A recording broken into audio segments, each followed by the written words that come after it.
बिस्मिल्लाहिर्रहमानिर्रहीम अस्सलामुअलैकुम। नाजरीन, आपको मैं यहाँ पे एक और अपडेट देता चलूँ 16,000 की दूसरी किस्त के हवाले से। कल मैंने वीडियो बनाई तो मुझे कुछ कॉल्स भी हैं कि वकास भाई हमें तारीख बता दें और ये बता दें कि ये दूसरी किस्त जो है हमें तो अभी मिली है जून में, तो क्या हमें भी दूसरी किस्त मिलेगी? तो मैं आपको बताता चलूं, ये जून वालों को नहीं मिलेगी, उनको तो अभी पहली किस्त मिल रही है ना।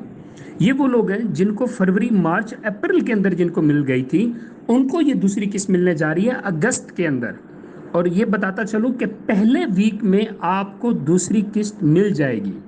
अभी जुलाई चल रही है, तो अगस्त में आपको, अगस्त के पहले वीक में आपको 16,000 रुपए की दूसरी किस्त मिल जाएगी, जिसमें 14,000 रुपए जो है वो एहसास कफालत का है और 2,000 रुपए जो है वो फ्यूल सब्सिडी की मद में आपको मिलेगा।